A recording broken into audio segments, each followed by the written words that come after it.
dance mehla tija manwa dao dissa dabda eho kese har gun gaave.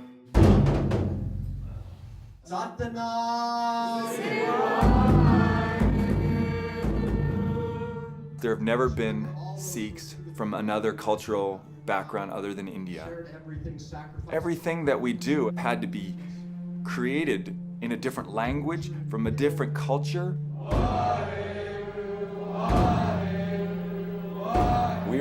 We're Americans, let's say that. In need of thy healing energy, heal them. The Sikh lifestyle started with Guru Nanak, who said, we're all one. God is within everybody.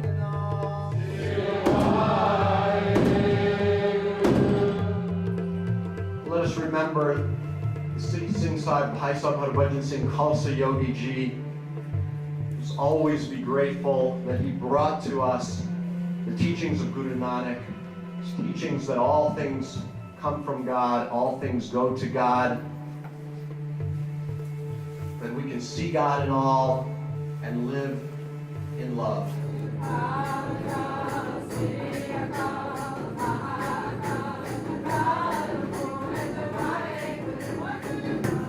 We grow our hair, wear a turban, a long dress, and a small little sword.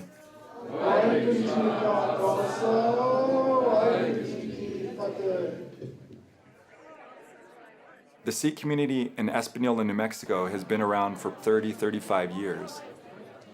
There's probably currently 300 families. That's funny. That's the only time I've ever To me, the most important thing is the community. His family's coming, he's coming also. We're trying to get Dharma to come 15 times. I think most of the people who live here, they want to be with other people that live that same lifestyle. It becomes a support system. It's like we're all a big family. Stop 4. Stop 5. Up!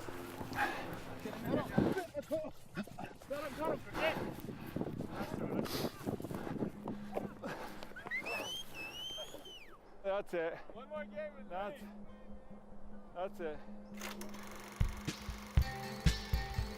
A lot of that history for me is a little vague. Probably in the early 70s, my parents, they started practicing Kundalini yoga as taught by Yogi Bhajan. They liked that. That's what they were looking for. I mean, as hippies, they were trying to find all kinds of different means to experience something beyond what they were stuck to in their culture and in their lives. But he offered something that gave them this experience.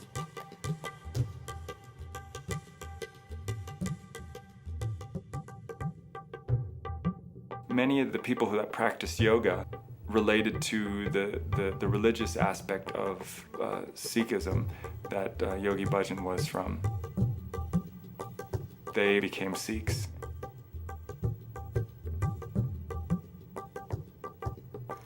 I was born in Los Angeles, California. My name was given to me by Sri Singh Sahib, Yogi Bhajan. That was pretty common. One time when I think I was 2 or 3, I remember he came up to me and asked me, he said, "What's your name?" And I looked at him and I was like, "You know my name, you gave it to me." I was like, "How could you not know?"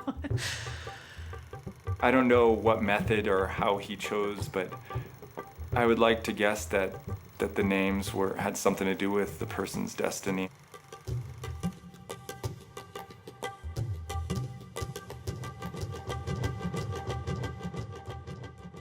We were raised in a very spiritual environment. It was a big focus in everybody's life. I have, a lot of memories of just being a little kid. It's just kind of this cozy family kind of thing with the community that would come together.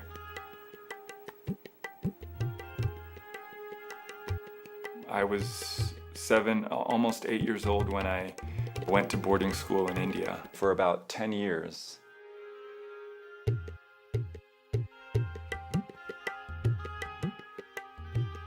No, I didn't know anything about it. I had no clue. I don't think I had even really heard much about it, and I had no idea how far it was. I remember the trip being really long. Just imagine you're flying on a plane 22 plus hours. And when you get to New Delhi, there was always at least 5 or 6 people that their bags were lost, missing. And then another 10 hours. That was always quite a ride because it goes, you know, it swerves up and down. I remember crying when I actually got to school. It was like 2 or 3 weeks of, oh my God.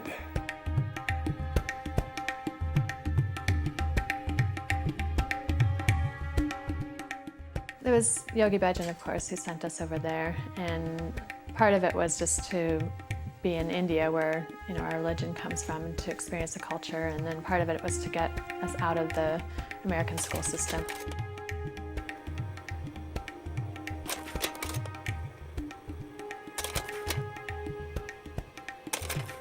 Gurmastik I remember very well. He was in my dorm even and in my class. He was just super into photography.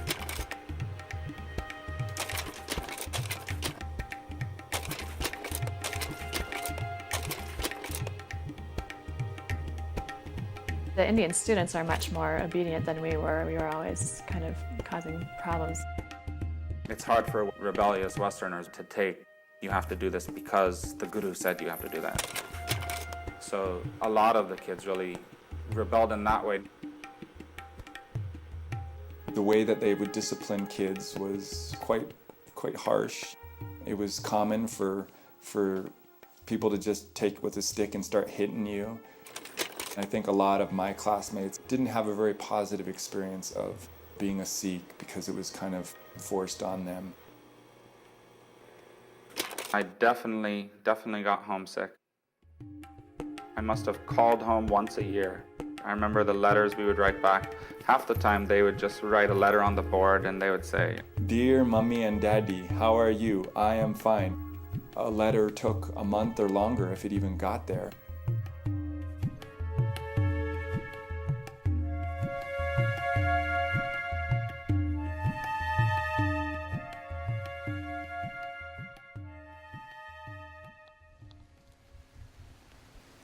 When I went home after 2 years, it was very exciting.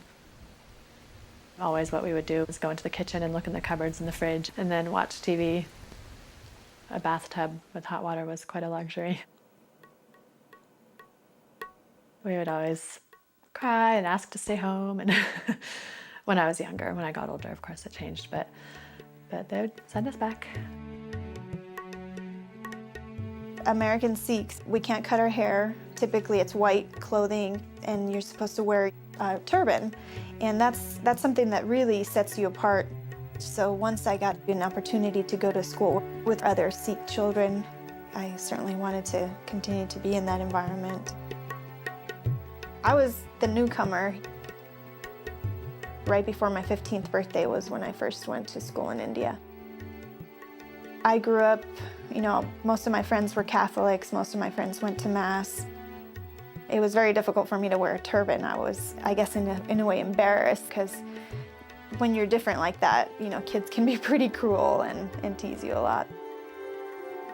Well, now I had this new group of friends and everybody has had the same background as me, the same childhood, the same practices. I think those early years were necessary to kind of like really get rooted in who you are.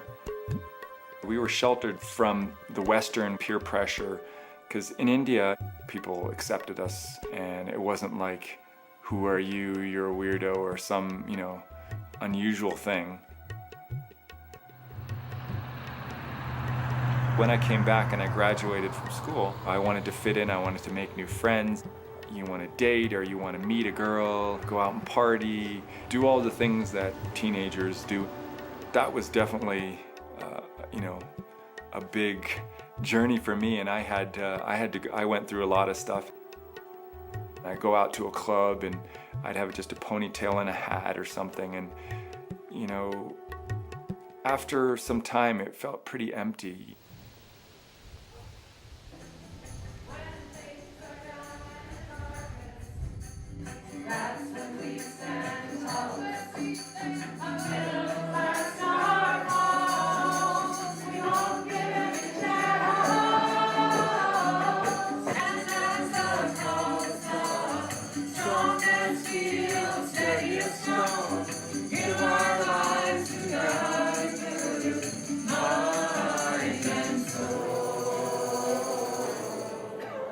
Now that I'm a little bit older, it's definitely a lot more clear to me why I live this way.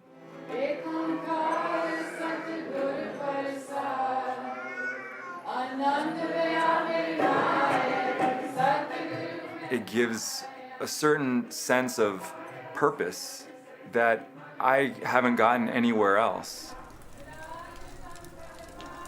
When graduation was coming around, there was an opportunity here in Española to have a job. There was a young man who had recently, adopted the religion. He was able to somehow figure out my work email. It was this exciting thing, this guy I've never met is writing me. Oh, he likes to do this and I like to do that. And it was a very casual sort of meeting somebody online. We were invited to a lunch with Yogi Bhajan and several other people, and Yogi Bhajan said, well, you guys should get married tomorrow. My first reaction was, no way, what about my family and my parents? I think it's part of the whole group dynamic. Everybody gets excited, and it's almost like a religious peer pressure environment or something.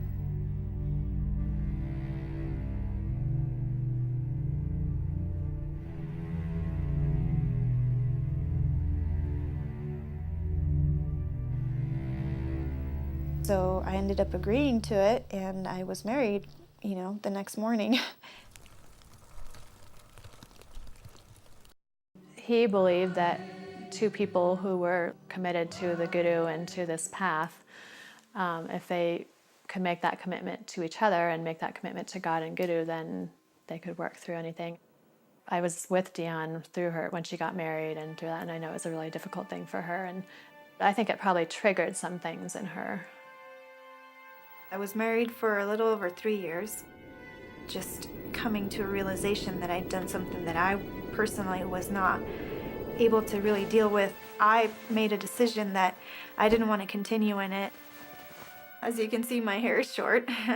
And it's funny because the cutting of the hair seemed like the biggest offense. It was a very tormenting decision because it signifies the final break.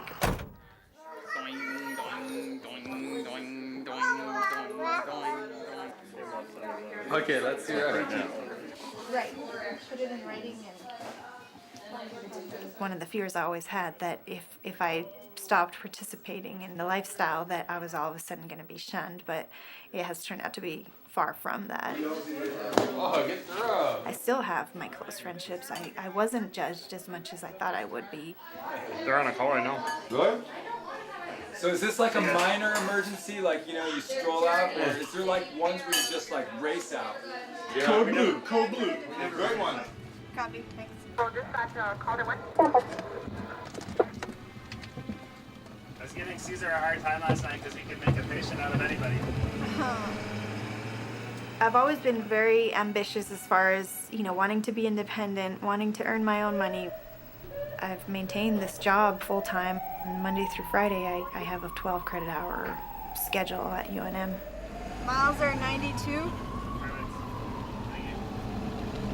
Right here.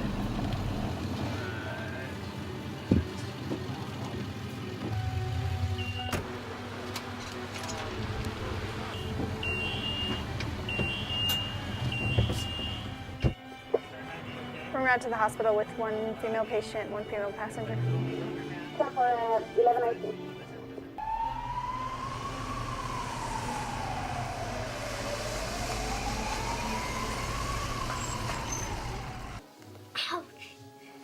My son is 6 years old right now.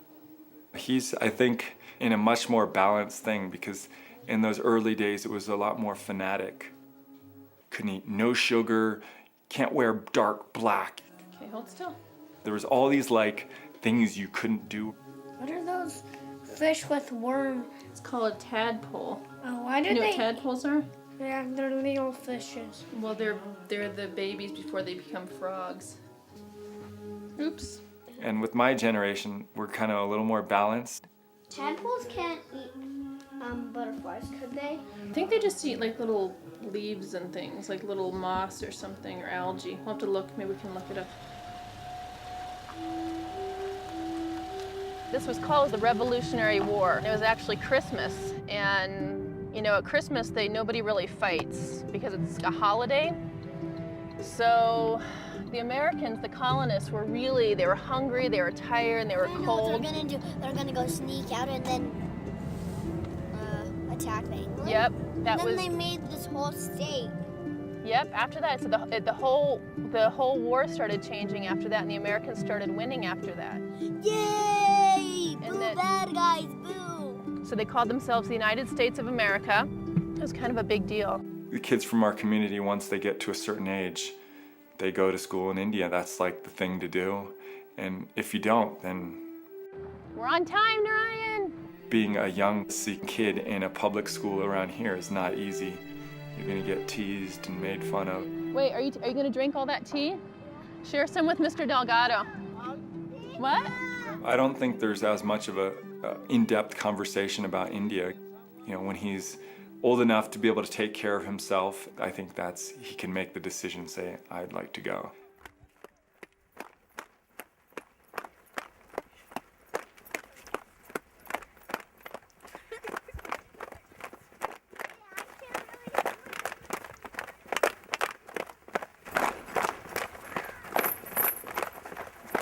Follow Sarasat, watch his rhythm.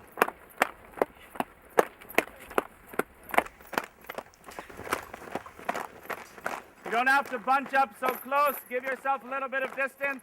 Funny enough, after I graduated, I went back to the US and then started missing India. I was offered the opportunity teaching here at the school and help the kids that were here in understanding what they were going through and why they were learning it. Remember Hanuman style archer pose? So you turn your hips pointing straight, go up onto the ball of your back foot, right arm out, left arm by your side, and breath of fire, 2 minutes. Back in those days, I don't remember ever being inspired really to understand this lifestyle. Not only Sikh, just conscious living. Who was Yogi Bhajan? What are his teachings?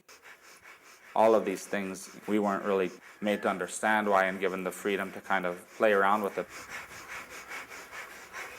Inhale deep, stretch, and relax. Maybe the people who are beginning, let them have first choice, then everyone else grab a stick. Just the fact that I've been through something very similar, given me a good deal of respect amongst these kids as well, to be able to be in front of them and say, I went through exactly this also, and this is what I learned, and this is what I felt. Right now you're down here, okay? They'll still hit your shoulder. You want it to be up to protect your shoulder, right? You're born and raised in this. If you're going to not choose it, at least know, what you're missing out on. And if you are going to choose it, at least know these are the things that we do and this is why we do them, and experience that for yourself so you don't have to answer these questions when you leave here, because it's much more difficult to answer them outside of this environment. अब गुरु रामदास को मिली बड़ाई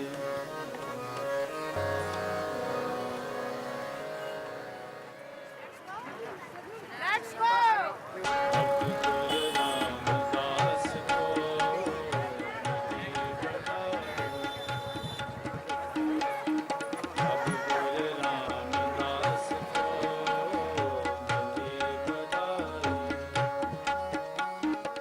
Now, the kids in India, they have something a lot more solid. They don't have to go through that. I wish there was a school like that when I was younger, but somebody had to be the pioneers or had to start, and we were that starting point.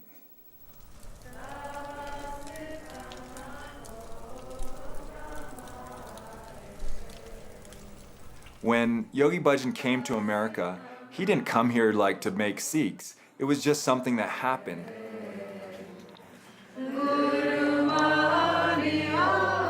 There were probably lots of mistakes and problems over the years, but that was a unique thing that we as a community had to go through, and which I feel now is a lot more established and clear.